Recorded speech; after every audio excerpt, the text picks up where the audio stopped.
चलिए, hello once again, कैसे हो आप लोग? आई होप सब बढ़िया और मज़े में होंगे। क्लास हमने जो किया है लास्ट क्लास में, हम इंटर कंपनी पढ़ रहे हैं। जितना मुझे याद है, right now we are learning intercompany, है ना? हम जो कर रहे हैं वो टॉपिक किधर गया, किधर गया? हाँ, हम जो पढ़ रहे हैं वो इंटर कंपनी ट्रांजैक्शंस पढ़ रहे हैं। We are right now in intercompany transactions. ऊपर के तीन हो गए। हमने स्टॉक ट्रांजैक्शंस पढ़े, जिसमें स्टॉक ट्रांजैक्शन में लास्ट क्वेश्चन जो हमने सॉल्व किया था उसके अंदर में हमने देखा था प्रॉफिट ऑफ एच लिमिटेड। हम ये वाला केटा कर चुके हैं, प्रॉफिट ऑफ एच लिमिटेड। आज हम ये वाला केटा करेंगे जिसमें प्रॉफिट ऑफ एस लिमिटेड होता है। एस लिमिटेड का यदि प्रॉफिट हो तो क्या? एस लिमिटेड का यदि प्रॉफिट हो तो क्या? समझा क्या क्या बोला मैंने? हाँ या ना? आज हम ये वाला पॉइंट केटर करने वाले, आज हम ये वाला पॉइंट केटर करने वाले जिसमें एस लिमिटेड का प्रॉफिट है तो क्या? बेटा, अगर एस लिमिटेड ने माल बेचा है, अगर एस लिमिटेड ने माल बेचा है तो एस लिमिटेड का प्रॉफिट कहाँ होता है? एस लिमिटेड का प्रॉफिट कौन से स्टेप में होता है? Step number 2। और स्टेप नंबर 2 में it's very important to disclose it into pre and post. उसको प्री एंड पोस्ट में विभाजन करना हमारे लिए ज़रूरी हो जाता है, क्योंकि फिर प्री पे रहेगा या पोस्ट पे रहेगा वो ड्यूरेशन पे निर्भरता आ जाती है उसकी।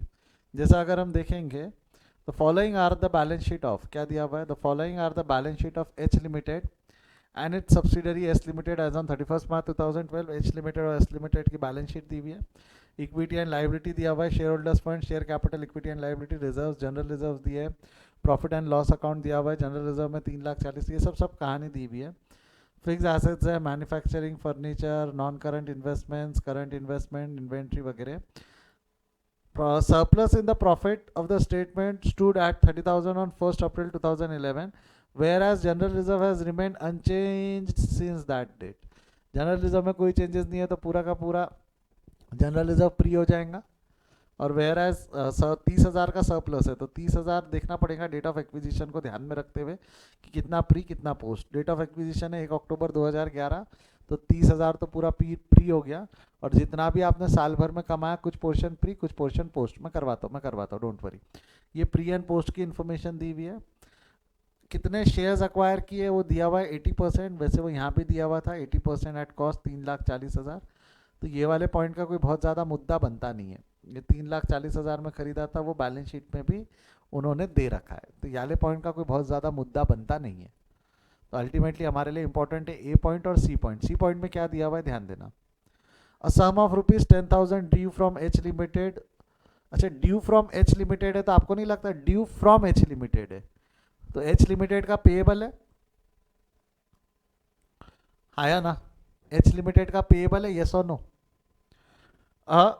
₹10,000 due from H Limited sold at a profit of 25% on cost price is included in trade receivable of S Limited। यानी ये S Limited के ट्रेड रिसीवेबल में है। मतलब मैं ऐसा बोलूँ तो चलेगा क्या? माल किसने बेचा है बेटा? सेलर कौन है यहाँ पे? सेलर कौन है? एच लिमिटेड का पेएबल है, एच का पेएबल है, एस का रिसीवेबल है ना, डेटर्स है ना, एस का रिसीवर है, ये है ना रिसीवेबल है। इनके लिए रिसीवेबल है, एस लिमिटेड के लिए रिसीवेबल है, इनके लिए रिसीवेबल है। तो आपको नहीं लगता एस लिमिटेड ही सेलर रहेंगे? एस लिमिटेड ही सेलर्स रहेंगे, यस और नो? एस लिमिटेड ही सेलर है, उन्होंने माल बेचा है।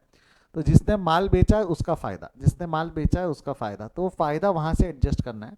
बट बात समझ, 10,000 का माल है, only half of the goods has been sold while the remaining goods are lying with the godowns of H limited as on that date. तो मेरे को एक चीज़ बता, पूरा स्टॉक रिजर्व माइनस करने की ज़रूरत है कि सिर्फ आधा? पूरा स्टॉक रिजर्व माइनस करने की ज़रूरत है कि सिर्फ आधा? जवाब दे। सिर्फ आधा। आधा मतलब कितना होगा मेरे को एक बार बताओ तो? स्टॉक रिजर्व कितना आएगा? स्टॉक रिजर्व यानी कि स्टॉक प्रॉफिट कितना आएगा? 10,000 का माल है विच इज़ 25% ऑन कॉस्ट। 10,000 का माल है विच इज़ 25% ऑन कॉस्ट, तो जल्दी बताओ कितना आएगा?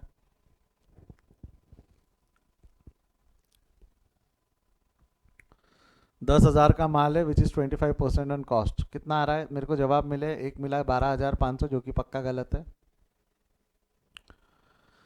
एक जवाब मिला है मेरे को 2,000, शायद सही हो सकता है, शायद, मुझे चेक करना पड़ेगा। एक जवाब मिला है 1,250, वो भी नहीं, गलत हो सकता, पता नहीं, सही भी हो सकता है। नहीं, गलत है, गलत है, मैं समझ गया उसने क्या गड़बड़ किया। गलत है, वो 1,250 भी गलत है। चलिए मैं बताऊँ, अब मैं बताऊँ, मेरे को एक चीज़ बताओ, ये सेलिंग प्राइस है, ये सेलिंग प्राइस है और ये परसेंटेज ऑफ कॉस्ट है।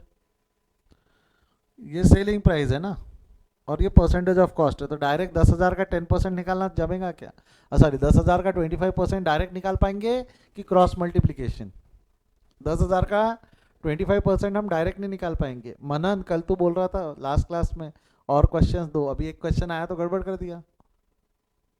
क्या होगा रे बेटा? 10,000 है, देख क्या है, कैसा हमने किए थे ना, ऐसे 4 केसेस बताया था मैंने। यहाँ पे सेलिंग प्राइस और परसेंटेज ऑफ सेलिंग प्राइस है कि परसेंटेज ऑफ कॉस्ट है? बराबर है ना, परसेंटेज ऑफ अलग अलग है ना। तो मैंने इसका हिंट भी दिया था, जिसका परसेंटेज ये रहा ना, ऐसे ये 4 केसेस हमने देखे थे, मैंने हिंट भी दिया था, जिसका परसेंटेज है उसको मान लो 100, कॉस्ट को मान लो 100, तो प्रॉफिट कितना हो जाएगा 25। कॉस्ट को मान लो 100 तो प्रॉफिट हो जाएगा 25। तो सेलिंग प्राइस कितना आएगा 125, प्रॉफिट जुड़ता है ना कॉस्ट में। इसके लिए 10,000 है, तो प्रॉफिट कितना बोल, कितना हो जाएगा? 10,000 into 25 divided by 125। 10,000 into 25 divided by 125 कितना आता है? 8,000। आप 100 निकाल रहे हो, मैं 25 पूछ रहा हूँ, 2,000 आता है। और 2,000 में से आधा ही माल बचा है ना, आधा ही माल बचा है, तो स्टॉक प्रॉफिट जो रिवर्स होगा वो 1,000 का होगा। आधा ही बचा है ना, बाकी तो बिक गया ना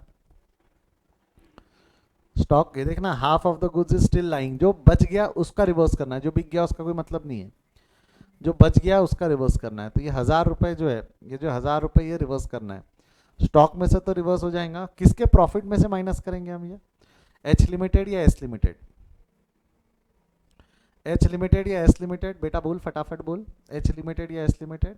actually this will be deducted from S limited, subsidiary. Subsidiary, अरे मन्नान, प्रॉफिट किसका है? प्रॉफिट किसका है? एस का है ना, प्रॉफिट किसका है? एस, एस लिमिटेड का प्रॉफिट है वो। हाँ, जमेगा। करे फटाफट सॉल्व करे इसको, करे फटाफट सॉल्व कर दे इसको फटाफट। देखो, क्वेश्चन सॉल्व करते वक्त मैंने आपको बताया था, कहीं से भी शुरू करो फर्क नहीं पड़ता, we are comfortable from asset side, we are comfortable from asset side. तो एसेट साइड से शुरू करना। एसेट साइड में सबसे पहले लिखना शुरू करें फटाफट।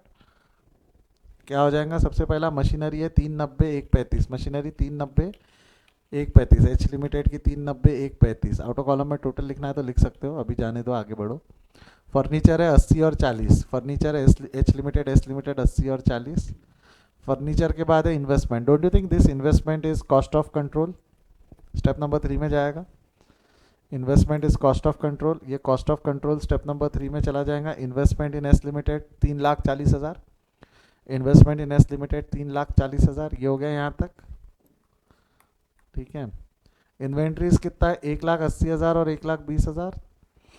करंट एसेट्स में आ जाओ, करंट एसेट्स में inventories H limited S limited 1,80,000 और 1,20,000, ये हो गया 1,80 1,20। ट्रेड रिसीवेबल कितना है आपका? 50,000 और 30,000। ट्रेड रिसीवेबल, इन्वेंट्री के नीचे एक लाइन छोड़ देना इंटर कंपनी के लिए।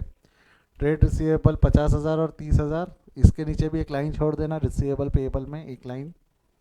कैश एंड कैश इक्विवेलेंट 50,000, 70,000 और 50,000। आई होप आपको समझ में आया हमने क्या किया।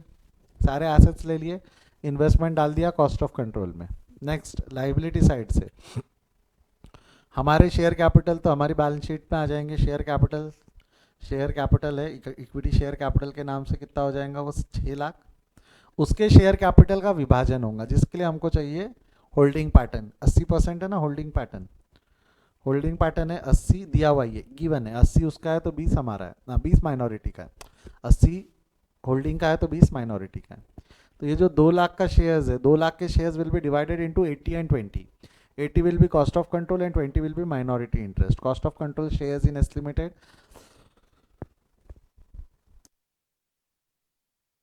Excuse me, cost of control हो गया 1,60,000। माइनॉरिटी इंटरेस्ट बचा हुआ जो 80% है, बचा हुआ 20% माइनॉरिटी इंटरेस्ट में आ जाएगा, बचा हुआ 20% माइनॉरिटी इंटरेस्ट में आ जाएगा। कितना हो जाएगा वो जो भी है? 40,000। 2 लाख का 20% 40,000। समझा यहाँ तक? इसका विभाजन समझा? यहाँ तक कोई डाउट है क्या? थम्स अप दे दो फटाफट। यहाँ तक पोस्टिंग में कोई डाउट है क्या? ये तो हम बचपन से करते आ रहे हैं ना, 15वें क्वेश्चन तक आगे बेटा। अब तो इसमें अब तो नींद से उठा के कंसल्टेशन दिखना चाहिए, ऐसा होना चाहिए अभी हमारा। होता है ना कई बार, इतना सारा पढ़ लिए एकदम से नींद में भी दिखता है। वही बैलेंस शीट ही टैली कर रही नहीं हुई तो सदमा आ गया, नींद खुल गई, खौफनाक मंजर था, बोले सर बैलेंस शीट ही टैली नहीं हुई। जान दो। रिजर्व एंड सरप्लस है। जनरल रिजर्व, हमारे रिजर्व ये चले जाएंगे बैलेंस शीट में। रिजर्व, जनरल रिजर्व कितना है? एच लिमिटेड के जनरल रिजर्व 3,40,000। एस के निकालेंगे इसलिए लाइन छोड़ दो इसके लिए। हमारे प्रॉफिट एंड लॉस है 1,00,000। हमारे profit and loss step number 5 में जाते हैं, क्योंकि उसमें कुछ एडजस्टमेंट्स रहते हैं, वो वहाँ एडजस्टमेंट करना है ना, गंदगी करना है, इसलिए अलग से। हाँ, उसके जो दोनों रहेंगे ये स्टेप नंबर 2 में जाएंगे ना। रिजर्व्स और profit and loss step number 2 में, ये जो बनता है हमारा step number 2, pre and post बढ़िया ब्रेकअप के साथ में। ये पोस्ट हो गया, ये प्री हो गया। General reserve, profit and loss अभी इनर कॉलम में लिख के छोड़ देना। कितना प्री कितना पोस्ट नहीं पता, कितना प्री कितना पोस्ट ये टेंशन अभी लेना नहीं, इनर कॉलम में लिख के छोड़ दे। ट्रेड पेएबल 70 और 35, 70,000 और 35,000 के ट्रेड पेएबल लिख दो लाइबिलिटी साइड में। कहाँ आ जाएगा? Current liability, trade payable, H limited, S limited, 70,000 और 35,000। आई होप यहाँ तक जमता है। हमने पूरी बैलेंस शीट की पोस्टिंग कर दी। बैलेंस शीट की पोस्टिंग में कोई प्रॉब्लम है? बढ़ू आगे यहाँ तक, यहाँ से बढ़ू आगे। पोस्टिंग के बाद में सिर्फ पोस्टिंग करके कोई दिक्कत, पोस्टिंग करने से काम नहीं होने वाला, हमारे को एडजस्टमेंट भी डालना है। पहले प्री पोस्ट का डिवीजन कर ले, ये वाले पॉइंट से प्री पोस्ट को बांट ले। दिया है पहला पॉइंट वाइज चलते, प्री पोस्ट बांट लेते। चल आजा, मदद कर मेरी। प्रॉब्लम नंबर क्या है? 15। ये अगर टाइमलाइन है, ध्यान से सुनना बेटा, ये टाइमलाइन है। टाइमलाइन में डेट ऑफ एक्विजिशन दी हुई है 1 अक्टूबर 2011, 1/10/2011। साल कब खत्म हो रहा है? 31/3/2012। शुरू कब हो रहा है? 1/4/2011। हाँ या ना? यस और नो? तो 1 अक्टूबर 2011 से 1/10/2011, 4, 5, 6, 7, 8, 9, कितने महीने हो गए? ये 6 महीने हो गए और ये 6 महीने हो गए ना। 6 महीने प्री के हो गए, 6 महीने पोस्ट के हो गए। आई होप यहाँ तक समझ में आया। जनरल रिजर्व का बैलेंस कितना है आपका? जनरल रिजर्व का बैलेंस अगर हम देखें तो 80,000 है। टोटल 80,000 का बैलेंस है ना, जिसको आप क्लोजिंग बैलेंस भी बोल सकते हो। क्लोजिंग बैलेंस आपका अल्टीमेटली 80,000 है। और जनरल रिजर्व के बारे में क्या बोला है? General reserve has remain unchange since the day 1, यानी तारीख से। तो आपको नहीं लगता 80,000 ओपनिंग बैलेंस था, साल भर में क्रिएटेड 0 है, तो आपका क्लोजिंग बैलेंस 80,000 आ गया। तो ये जो 80,000 का पूरा बैलेंस है, ये प्री है या पोस्ट है? 80,000 का पूरा बैलेंस प्री है ना। आपको याद होगा मैंने आपको बोला था जनरल रिजर्व में मेजरली चेंजेस नहीं करेगा, याद है क्या? मैंने तो भी आपसे प्रैक्टिस करवा दी है क्वेश्चंस जिसमें चेंजेस होते हैं, मैंने तो भी प्रैक्टिस करवाया, बट आपके पास्ट एग्जाम में पूछा ही नहीं उन्होंने कभी जनरल रिजर्व के चेंजेस वाले क्वेश्चन। वो जनरल रिजर्व का बैलेंस दे ही देगा कि ये पूरा बैलेंस प्री है। बहुत हो गया तो ब्रेकअप के साथ दे देगा, इतना प्री इतना पोस्ट। क्योंकि क्या, अगर पोस्ट में कुछ आता है ना तो पीएनएल पे फर्क पड़ता है। पीएनएल में फर्क हैंडल करना थोड़ा मुश्किल है, बट आप तो आराम से किए ना हैंडल शुरुआत के क्वेश्चंस में, याद है क्या रे? अब ये जनरल रिजर्व का मुद्दा खत्म हो गया। प्रॉफिट एंड लॉस पे आ जाए। प्रॉफिट एंड लॉस का क्लोजिंग बैलेंस जो है वो 60,000 है, ठीक है। एस लिमिटेड का प्रॉफिट एंड लॉस का क्लोजिंग बैलेंस 60,000 है। अब नीचे जो इन्फॉर्मेशन दी हुई है क्या है? 1 अप्रैल का जो प्रॉफिट एंड लॉस, देख, profit and loss statement of S limited stood 30,000 on 1 अप्रैल 2011। आपको नहीं लगता ओपनिंग बैलेंस 30,000 है? समझ, ओपनिंग बैलेंस 30,000 है। साल भर में जनरल रिजर्व कुछ क्रिएट नहीं हुआ, साल भर में जनरल रिजर्व कुछ क्रिएट नहीं हुआ, तो आपने अर्न कितना किया होगा? अर्न कितना किया होगा? जवाब दे। What, how much you have earn? How much you would have earn? Don't you think you would have 30,000 earn during the year? ये 30,000 आपने अर्न किया होगा, तो टोटल 60,000 हो गई। 30,000 प्लस 30,000 60। अब ये पूरा का पूरा 30,000 प्री है कि पूरा पोस्ट है कि कुछ प्री कुछ पोस्ट? ये डेट ऑफ एक्विजिशन है ना,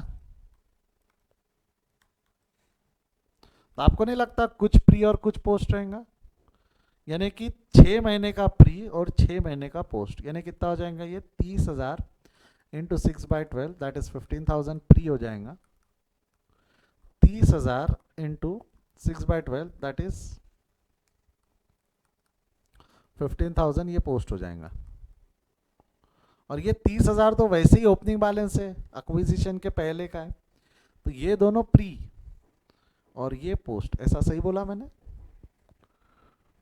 टोटल प्री का बैलेंस हो गया आपका 45,000 और टोटल पोस्ट का बैलेंस कितना हो गया आपका 15,000। खत्म। जमेगा क्या मुद्दा? थम्सअप दो समझा तो, थम्सअप दो समझा तो।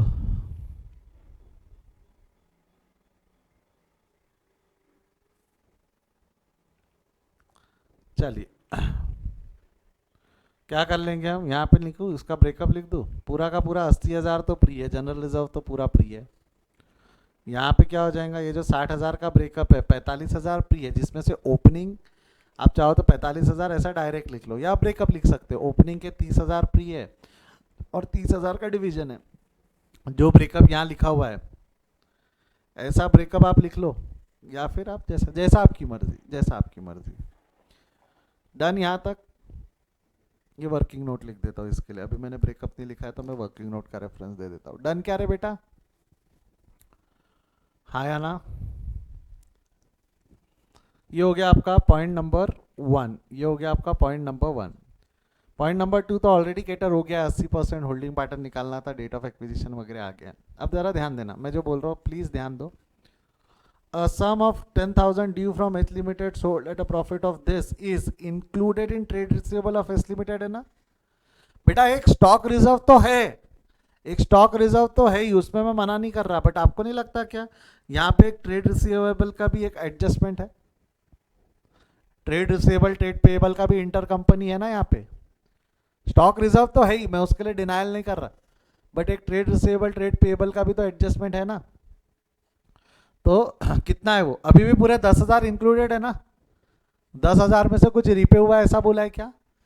माल आधा बिक गया बट पेमेंट तो पूरी पेंडिंग है ना। माल आधा बिक गया बट पेमेंट तो पूरी पेंडिंग है। तो 10,000 का इंटर कंपनी यहाँ से माइनस हो जाएगा 10,000 इसके डेटर्स में से और अगले वाले के क्रेडिटर्स में से, हाँ या ना? 10,000 इसके डेटर्स में से और अगले वाले के क्रेडिटर्स में से, यानी ट्रेड रिसीवेबल और ट्रेड पेएबल में से 10-10 माइनस हो जाएगा ना। इंटर कंपनी ट्रांजैक्शन समझा क्या? इंटर कंपनी ट्रांजैक्शन समझी क्या? यस और नो? और हमारे को निकालना है step number 6। Step number 6, step number 6 में क्या निकालेंगे हम? Stock profit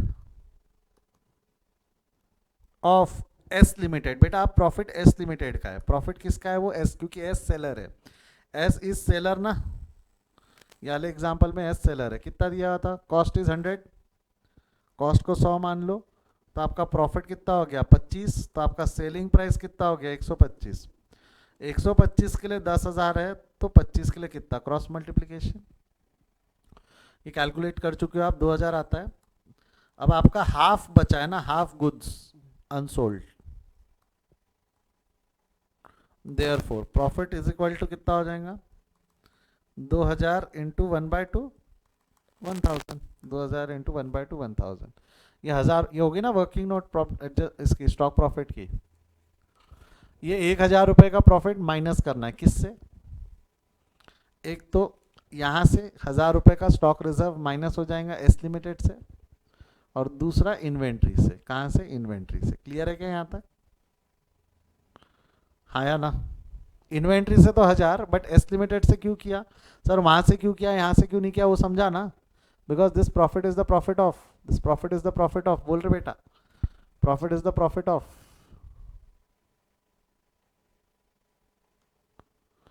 profit is the profit of S limited, profit is the profit of S limited. I hope यहाँ तक क्लियर है सभी को। अब मेरे को पता एक सवाल अभी भी ये है, अपन ने इनर कॉलम में लिखा है, ये प्रॉफिट को अपन ने इनर कॉलम में लिखा है। क्या लगता है, प्री या पोस्ट? क्या लगता है, प्री या पोस्ट?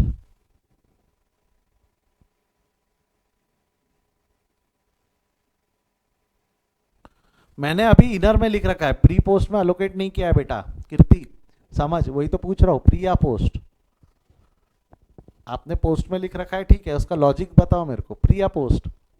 ये 1000 रुपये क्या लगता है, थोड़ा सा दिमाग लगाओ, जवाब मिल जाएगा, हल्का सा दिमाग लगाओ। मेरे को एक चीज बताओ, ये आउटस्टैंडिंग 31 मार्च को भी आउटस्टैंडिंग है ना, ये 31 मार्च को भी आउटस्टैंडिंग है ना, हाँ या ना।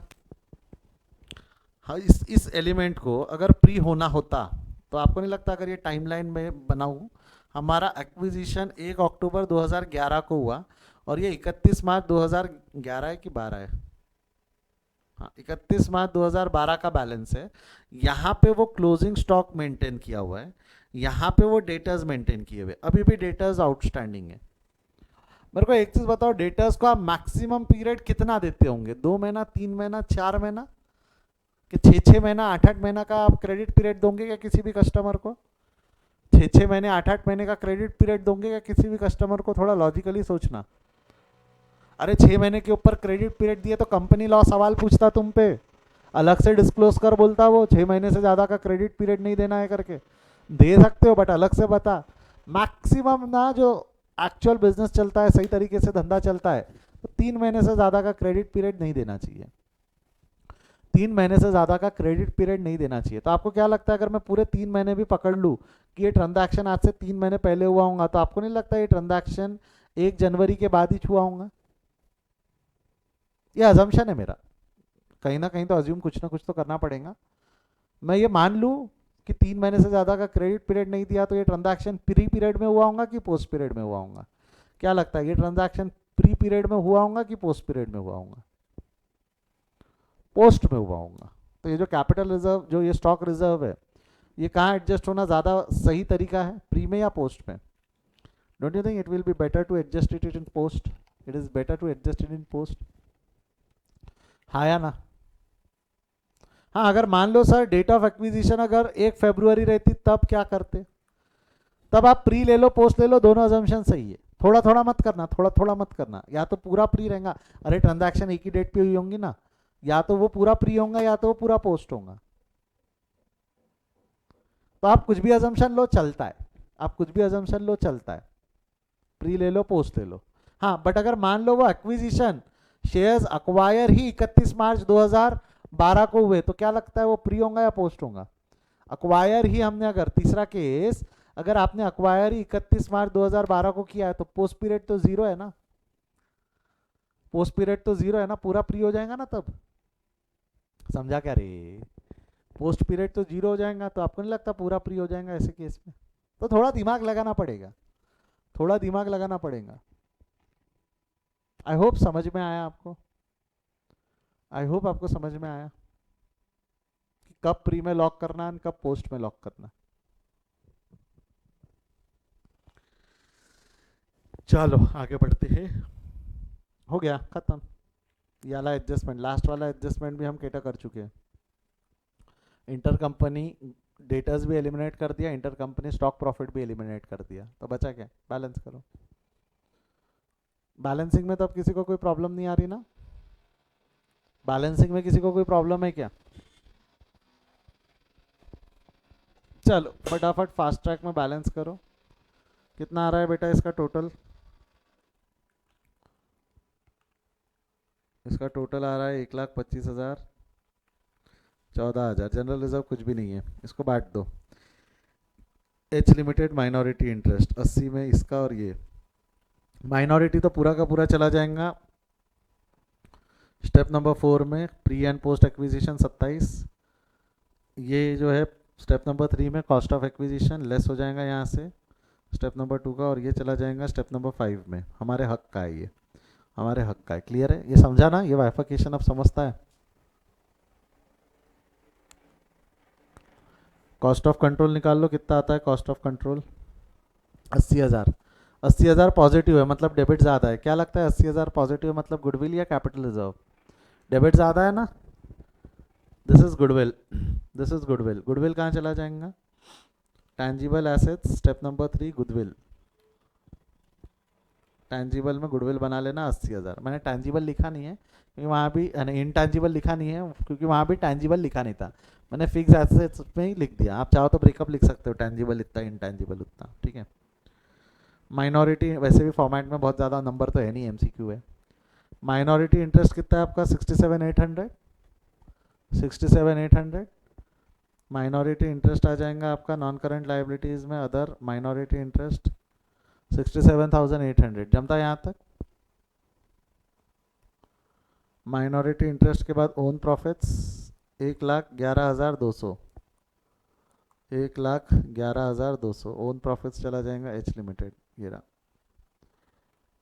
आपको नहीं लगता इसमें इसका जनरल रिजर्व एस लिमिटेड के रिजर्व आ 0, 3,40,000, दैट्स इट, हो गया। और कुछ बचा है क्या बैलेंस करने का? नहीं। टोटल निकाल लो, लाइबिलिटी साइड की टोटल 12,14,000, एसेट साइड की टोटल, ये सब टोटल आउटो कॉलम में लेके जाओ और 12,14,000 टोटल आ गई। किसी ने सॉल्व किया था क्या घर पे? मैंने बोला था ट्राई करके आना, मैंने समझाया नहीं था कंसेप्ट प्री एंड पोस्ट वो एस लिमिटेड वाला, बट मैंने बोला था ट्राई करना, कोशिश करना, एस लिमिटेड में डालना है। एक जन ने किया है, ठीक है, सही है गलत है आपका?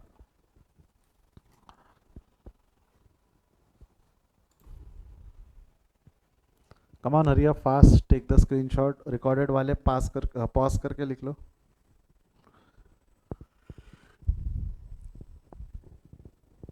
स्टेप्स सही थे, गुड गुड गुड बेटा गुड।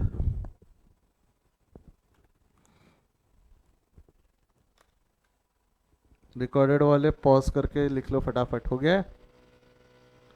सेकंड पार्ट देख लो, नॉन करंट लाइबिलिटीज और करंट एसेट्स से नीचे का आपके सामने।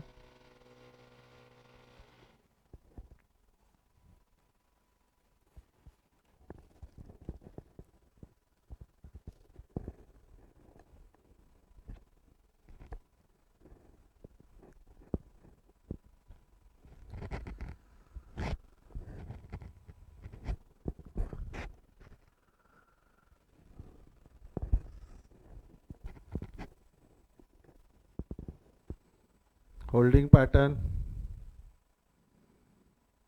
स्टेप नंबर 2 और कॉस्ट ऑफ कंट्रोल। एक मिनट हल्का सा बड़ा कर देता हूँ ताकि सब एक फ्रेम में आ जाए।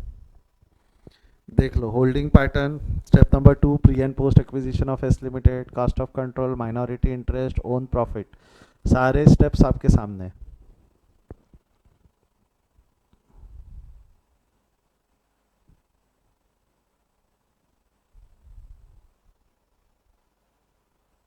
ठीक है ना, कोई बेटा नहीं, कोई बात नहीं बेटा, done. Last step number 6, calculation of stock profit, calculation of stock profit.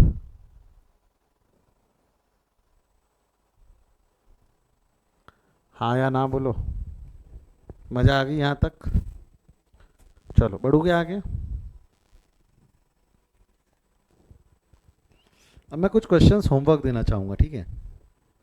यहाँ पे क्या दिया हुआ है, मेजर अक्वायर्ड शेयर्स ऑन 1 जुलाई, तो बेटा जुलाई में खरीद 31 जुलाई, 4 महीना प्री, 8 महीना पोस्ट, ठीक है।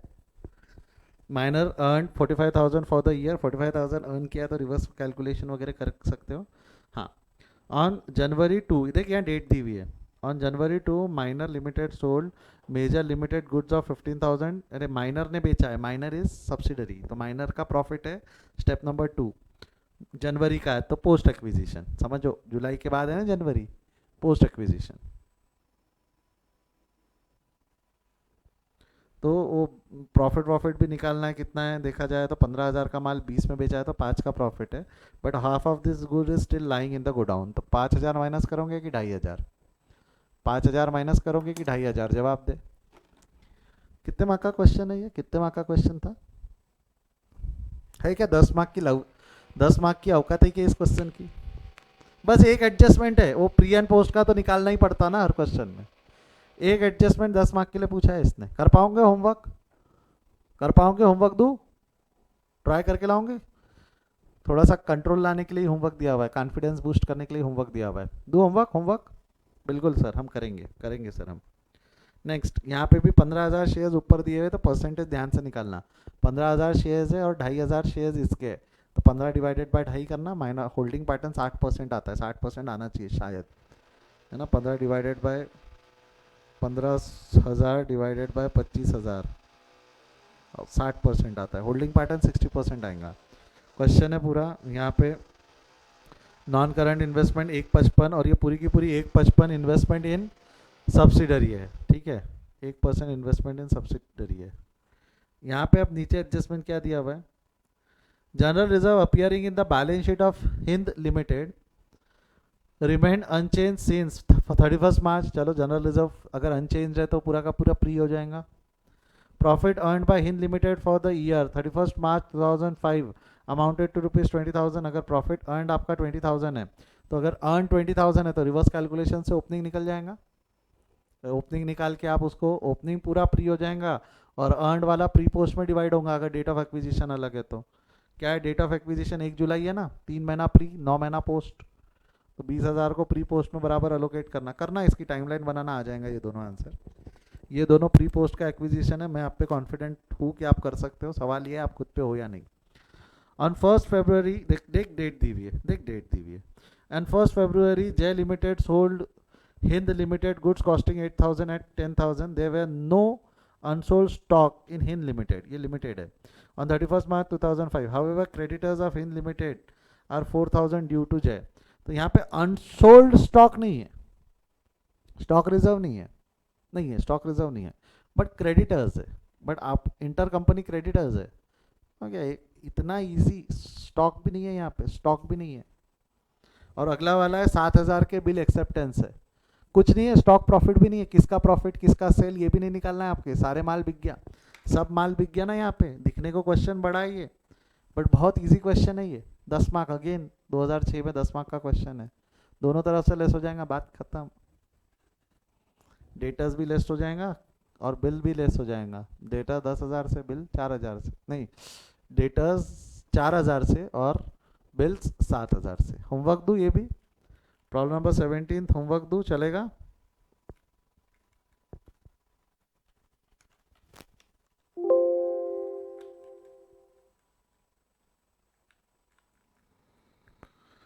हाँ या ना?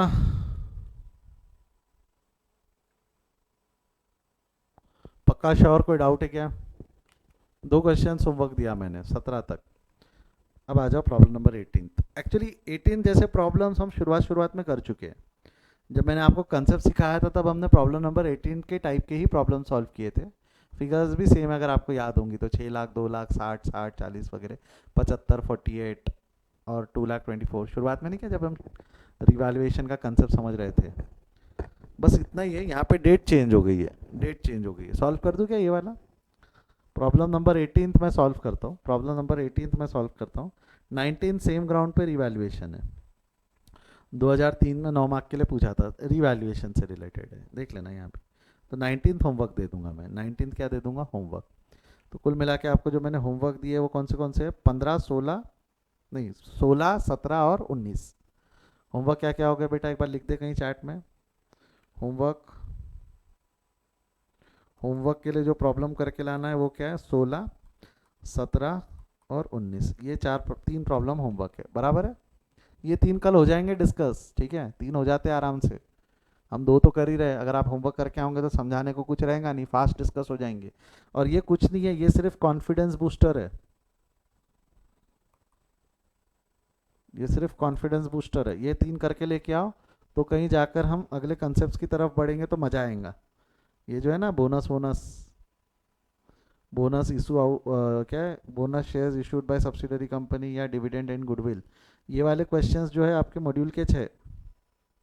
फिर हम थोड़े से डिफिकल्ट क्वेश्चन की तरफ बढ़ जाएंगे, पहले इस पे कमांड तो ला लो, ठीक है। बढ़ो आगे, शैल आई मूव। एक क्वेश्चन अभी हम सॉल्व कर रहे हैं, प्रॉब्लम नंबर 18। प्रॉब्लम नंबर 18 ध्यान दे। H limited acquired shares in S limited on कौन सी तारीख है बेटा? देख, H limited acquired shares on 31 March 2011 ना? आपको नहीं लगता 31 मार्च 2011 ये बैलेंस शीट की डेट है? लास्ट डेट पे अक्वायर किया उसने शेयर्स, कब अक्वायर किया? लास्ट डेट में। तो पूरा का पूरा टेन्योर प्री है ना, पूरा का पूरा टेन्योर प्री है ना, यस और नो? पूरा का पूरा टेन्योर प्री बन गया उसका, पूरा का पूरा टेन्योर क्या बन गया? प्री। सब प्री एक्विजिशन है उसका, सब प्री एक्विजिशन है, समझा क्या? इतना इजी है वो क्वेश्चन, इतना इजी है वो, पूरा का पूरा टेन्योर उसका प्री बन जाता है। करे सॉल्व करे उसको फटाफट, कर दूं सॉल्व कर दूं उसको जल्दी जल्दी में।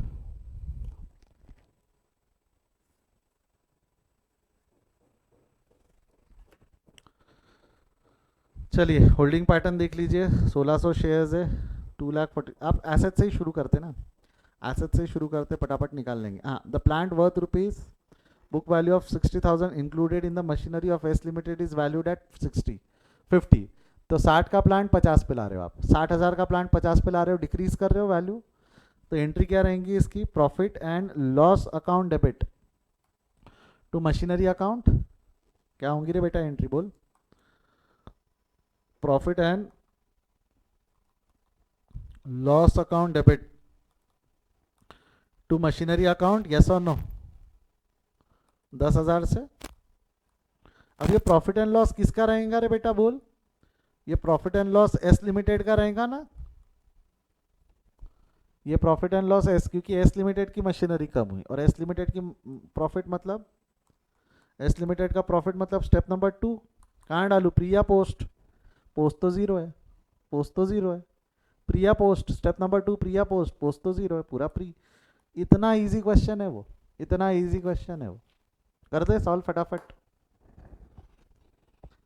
ऐसी लेवल के क्वेश्चन है बेटा आप लोगों को, आपको लग रहा होगा सर आप जानबूझ के इतने इजी क्वेश्चन ले रहे, नहीं रे, आप लोगों को इतने इजी लेवल के क्वेश्चंस आने वाले एग्जाम में। Again they don't want you to be a chartered accountant ना, they only want you to be an expert, to read that, you should be expert, कि आप लोग उसको पढ़ सके सिर्फ। आपसे बनवाना एक्सपेक्टेड है क्या, बनाने का काम किसका है, चार्टर्ड अकाउंटेंट का। ये सब वो बनाते बैठेंगे, हमको पढ़ते आना चाहिए। चलो एसेट साइड से शुरू करेंगे, किधर गया ये रहा, प्रॉब्लम नंबर 18, प्रॉब्लम नंबर 18 शुरू करें।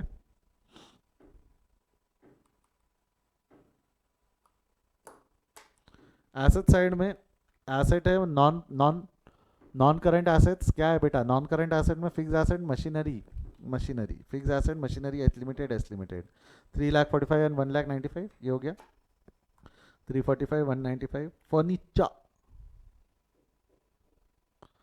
फर्नीचर है 246 एंड 123, ठीक है, एक लाइन छोड़ देना रिवैल्यूएशन के लिए, 246 एंड 123 बराबर है फर्नीचर। इन्वेस्टमेंट, इन्वेस्टमेंट हमारी कॉस्ट ऑफ कंट्रोल में चली जाएंगी, investment cost of control, investment in S limited, investments in S limited. Holding pattern भी हाथों हाथ निकाल ही देना, होल्डिंग पैटर्न ये दिया है ना, 1600 शेयर्स है, 1600 शेयर्स है, उसके भाई साहब के 100 शेयर्स के हिसाब से 2000 शेयर्स है, तो होल्डिंग पैटर्न कैसा हो जाएगा, 1600 डिवाइडेड बाय 2000 इंटू 100, दैट 60%। तो माइनॉरिटी इंटरेस्ट विल बी 40, नहीं ओहो 20%, 80% है क्या, 80 एंड 20 आएगा क्या, कंफर्म बताओ। हाँ 80 एंड 20 आएगा, 60 नहीं, 80 and 20। Done, asset side done. Liability side में हमार शेयर कैपिटल है 6 लाख, हमार शेयर कैपिटल ये आ जाएगा, share holders fund, share holders, share capital, equity and liabilities 6 lakh, equity and liability 6 lakh. उनका, उनका कितना है, उनका 2 लाख, वो बटेगा ना 80 और 20 में। शेयर्स इन एस लिमिटेड 1,60,000 का 80%, minority interest shares in S limited 40,000, minority interest shares in S limited 40,000, ये हो गया 2 लाख का 20%, सिंपल। जनरल रिजर्व, ये हमरे जनरल रिजर्व है, हमरे जनरल, अरे किधर, हमरे जनरल रिजर्व आ जाएंगे बैलेंस शीट में, एच लिमिटेड के general reserve,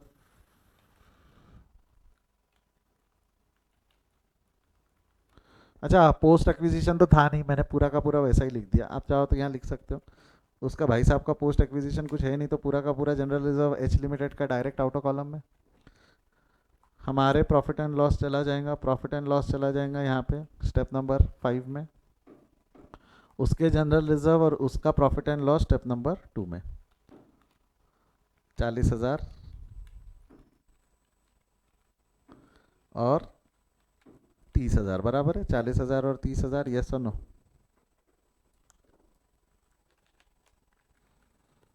done. Trade payable 75 और 48, trade payable current trade payable H limited S limited 75 और 48 डन। यहाँ तक डन है। थम्स अप दो फटाफट, कोई डाउट है तो पूछ लो, क्लियर है तो थम्स अप दे दो। पोस्टिंग क्लियर है सभी को? once done with the posting, H Limited acquired the shares in S Limited on 31st March 2011. The plant worth book value of 60,000 included in the machinery of S Limited was revalued to 50,000. 60 का 50 पे लाया तो 10 से कम कर दिया ना, 60 का 50 पे लाया तो 10 से कम कर दिया। 10,000 से decrease in the value of asset कम होगा, रिवैल्यूएशन यानी P&L अकाउंट डेबिट। देखो यहाँ पे रिवैल्यूएशन डेबिट कर रहा हूँ मैं, इनर कॉलम में लिखता हूँ, प्री पोस्ट बाद में दिमाग लगेंगे। रिवैल्यूएशन अकाउंट डेबिट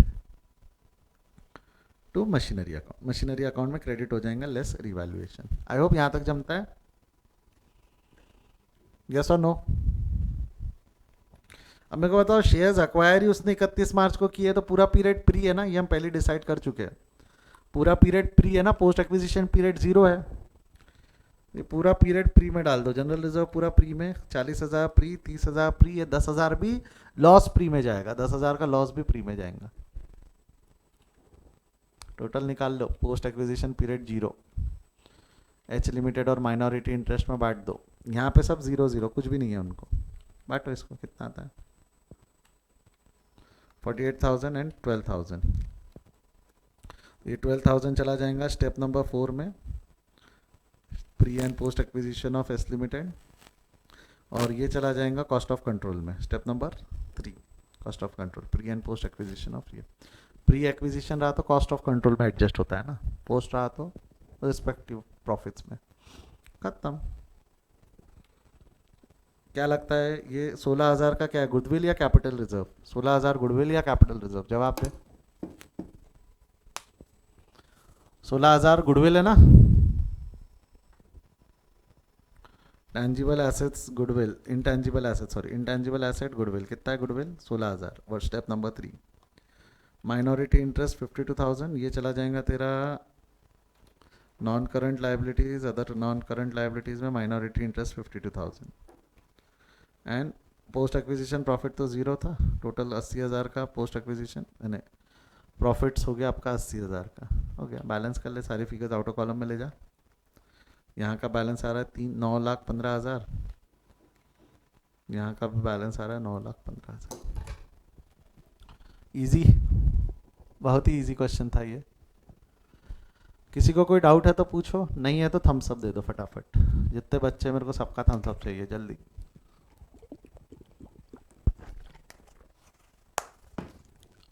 किसी को डाउट है तो रेज यू हैंड, किसी को डाउट है तो raise you hand. If you are any, छोटा मोटा बड़ा छोटा जो भी डाउट होगा, raise you hand. Any doubt? नहीं है? छाप लो फिर फटाफट। प्रॉब्लम नंबर 18 छाप लो।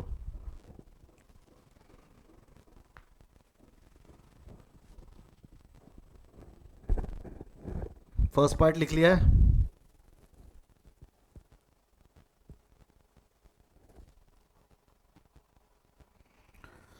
सेकेंड पार्ट लिख लो।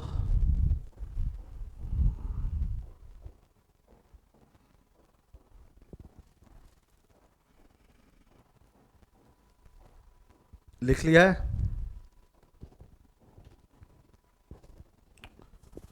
कोई डाउट नहीं है?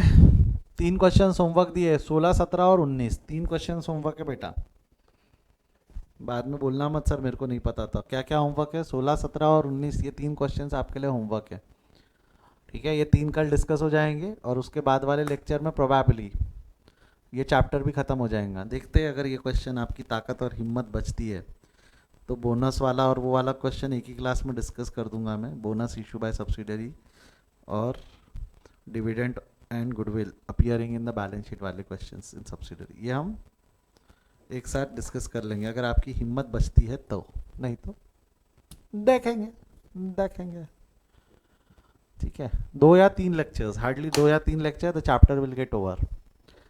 चलिए bye bye, see you, take care.